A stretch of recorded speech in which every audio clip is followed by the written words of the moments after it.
पता होता। Subject choice strategy,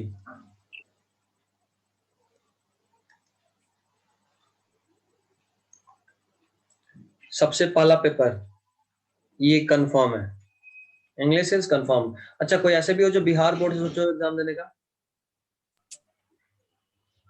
12th में? हाँ 12th में। Yes sir, yes sir, yes sir. हाँ सर, ठीक है, सोचते तो हैं। जो लोग भी 12th में सोचे बिहार बोर्ड देने का, आप लोगों के लिए हम एक स्पेशल एडवाइस दे कि हो सकता है कि आपको हिंदी भी एज अ कंपलसरी सब्जेक्ट पढ़ना पड़े।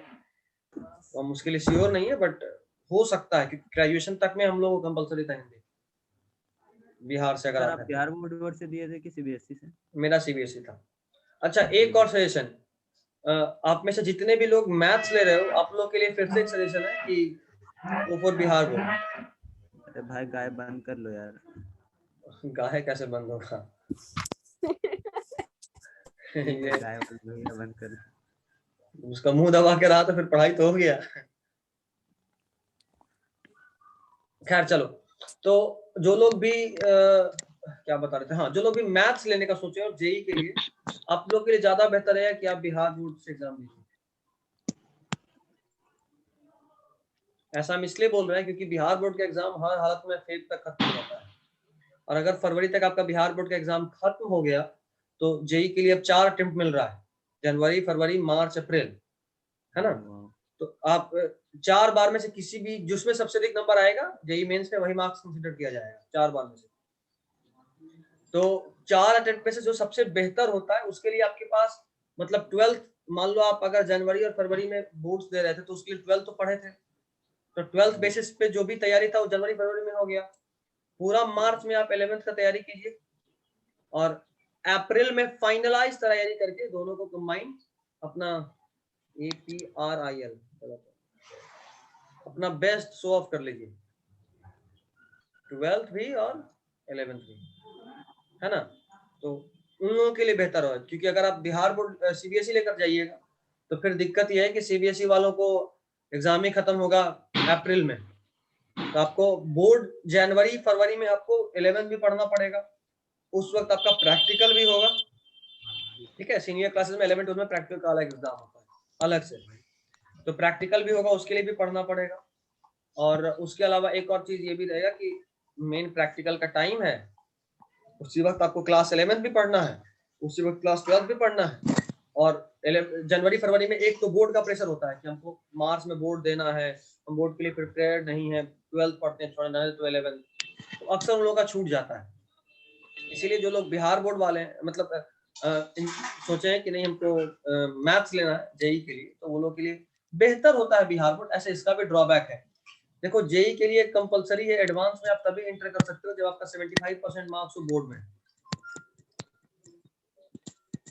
ये तभी कर सकते हैं जब आपको 75% मार्क्स हो।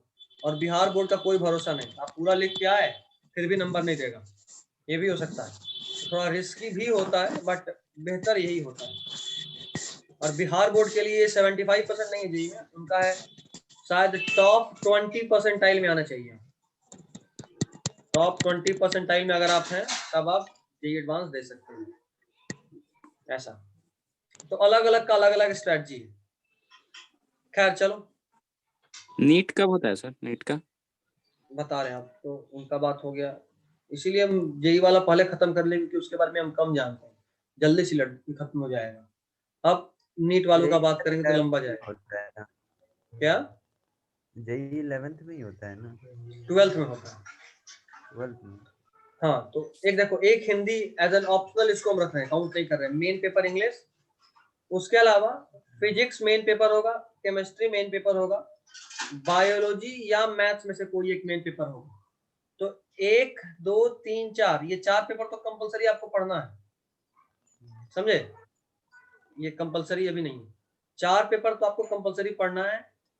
अब 2 तरह का चीज मिलता है, बहुत सारा स्कूल में एक ऑप्शनल पेपर देना होता है, कोई एक पेपर चूज कीजिए जो आप एक्स्ट्रा पढ़ेंगे। और बहुत सारे स्कूल में 2 ऑप्शनल पेपर चुनना होता है, ये स्कूल स्कूल पर डिपेंड करता है।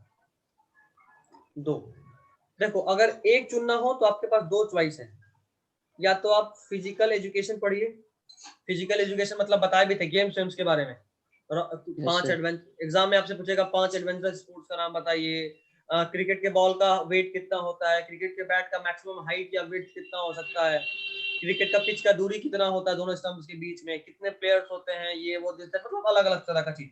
उसके अलावा थोड़ा सा बायोलॉजी से भी जो रिलेटेड होंगे उनके लिए थोड़ा आसान हो जाता है, थोड़ा बायोलॉजिकली भी पूछता है, जरा बताइए स्ट्रेन क्या होता है, स्ट्रेस क्या होता है, फ्रैक्चर कितने तरह का हो सकता है खेल में, तो ये सब बायोलॉजी वालों को ऐसे भी पढ़ना ही होता है।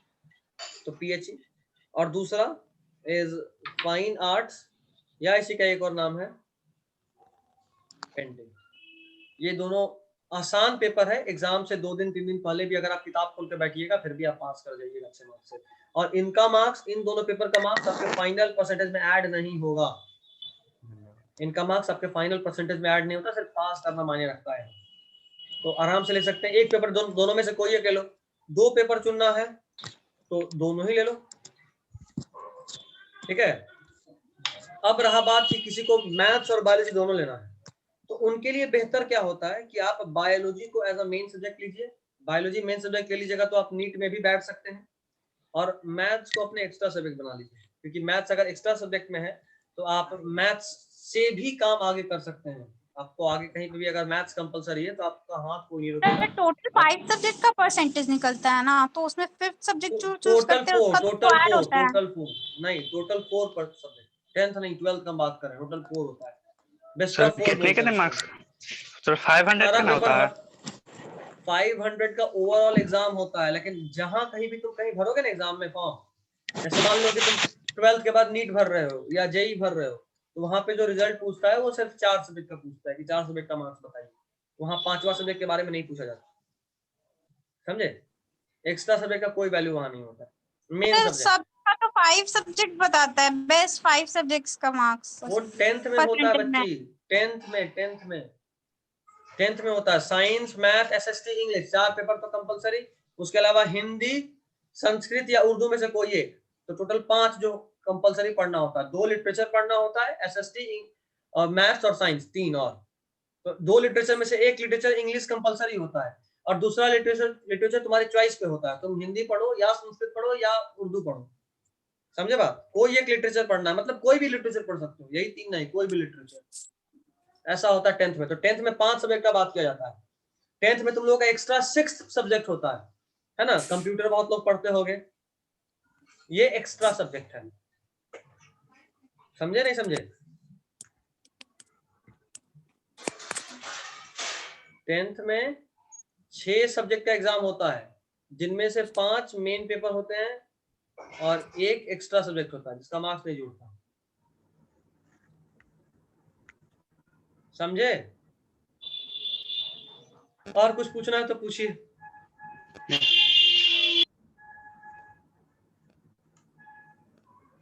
कुछ नहीं पूछना? नीट का एग्जाम कब होता है सर? अच्छा नीट का, चलो ये सब हो गया, अब नीट पे आते हैं, ये सब लोग समझ गए कैसे देना है, समझ गए तो स्क्रीनशॉट ले लो, क्योंकि तो इसका ज्यादा लेंदी नहीं, मतलब कितना लेंदी पड़ जाता है सर अगर दोनों लेता है सर तो? 5 सब्जेक्ट्स बोल रहा है 12th का। बोल तो रहे 5, लेकिन 4 मेन होता है, हम भी तो कह ही रहे हैं। देखो रुको सना, देखो यहाँ, सर परसेंटेज तो 5 सब्जेक्ट से कैलकुलेट होता है। अरे हम क्या बोले, कोई भी जब एग्जाम होगा ना कंपटीशन ये सब का, चाहे नीट का फॉर्म भरोगी या जेईई ये सब पे कोई भी, तो वहां सिर्फ 4 का मार्क्स पूछेगा, 12th का परसेंटेज भले ही 5 पे निकले, बट आगे का जो भी काम होगा ना वो सिर्फ 4 सब्जेक्ट पे होगा, हर जगह सिर्फ 4 सब्जेक्ट का मार्क्स पूछा जाता है। ओके सर, मेरे को लगा कि अब 12th बोर्ड्स बोल रहा है। नहीं 12th बोर्ड में तो जब एग्जाम इसका देंगे तो क्यों नहीं रिजल्ट आएगा इसका, बिल्कुल आएगा, आगे जो भी काम आएगा ना वो सब आगे, मतलब कि नीट का फॉर्म या जेईई मेंस का फॉर्म जो भी भरोगे तो वहां पे सिर्फ 4 पूछता है, मेन पेपर्स का बात कीजिए, एक्स्ट्रा सब्जेक्ट को काउंट नहीं किया जाता है। चलो ये तो भी हो गया। कि बायो सर लिए तो मैथ्स अंडर 5 ले या अंडर 6 ले? नहीं समझे मतलब, मैथ्स को एज अ 5th सब्जेक्ट ले या फिर मैथ्स को एज अ 6th सब्जेक्ट ले? अच्छा ऐसे देखो, ये बोले ना डिपेंड करता है, बहुत सारा स्कूल ऐसा है जहाँ 2 एक्स्ट्रा सब्जेक्ट पढ़ना होता है, और बहुत सारा स्कूल ऐसा है जहाँ एक पढ़ना होता है, तुम मैथ्स को 5th सब्जेक्ट बनाएगी अगर तुम्हारा बायोलॉजी मेन होना है तो, फिफ्थ, एक फिजिक्स, केमिस्ट्री, बायो, 3 मेन हो गया, उसके अलावा इंग्लिश, एक लिटरेचर और मैथ्स को 5। अगर सब्जेक्ट बनाएंगे तो 12th में फिर मैथ्स का भी इंक्लूड करेगा परसेंटेज में? हाँ बिल्कुल। सर हम चाहते हैं कि हम मैथ्स को रखें लेकिन बोर्ड्स में वो मेरा इंक्लूड नहीं हो।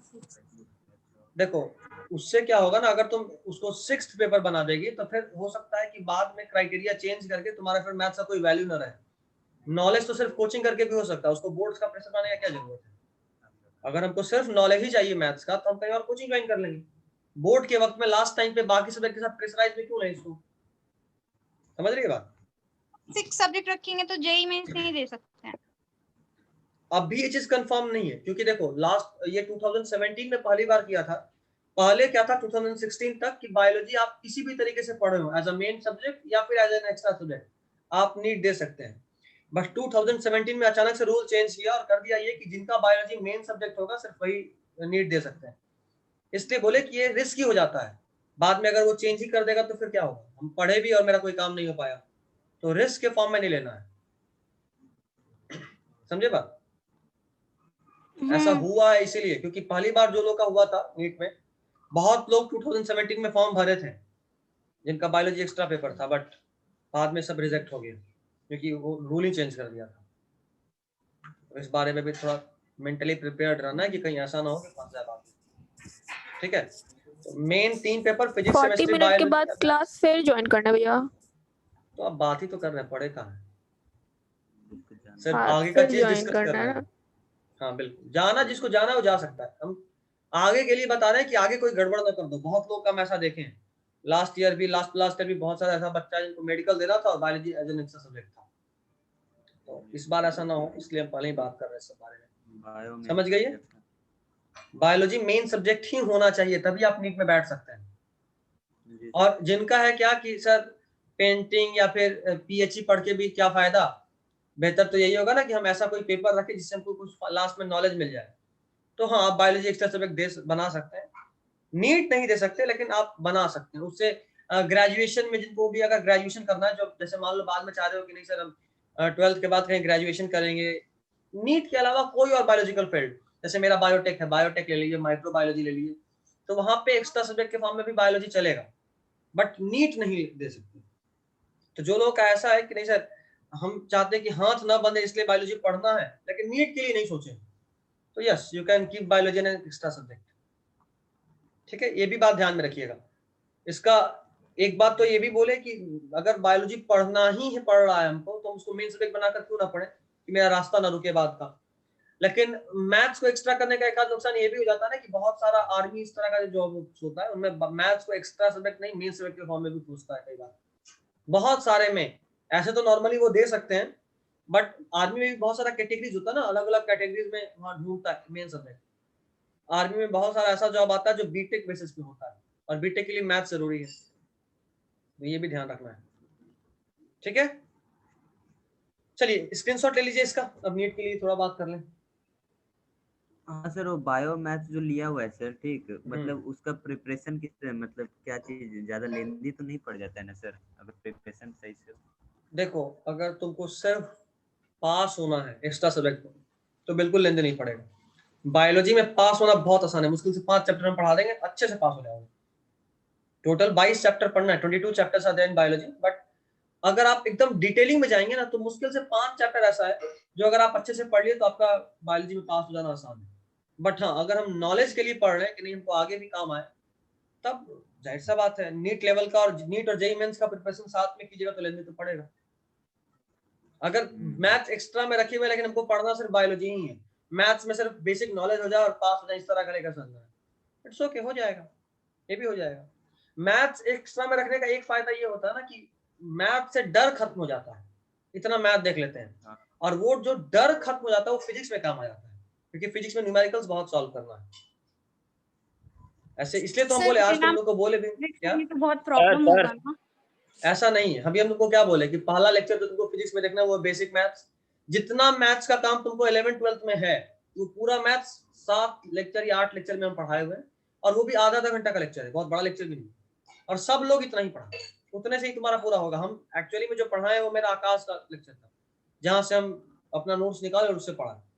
तो उतना ही हम लोग आकाश में भी पढ़े, उतना का ही काम है। और हम तो 2-3-4 साल में देखे भी इतना सारा फिजिक्स बना है, कहाँ कितना मैथ्स का काम आ रहा है वो तो देखे ही।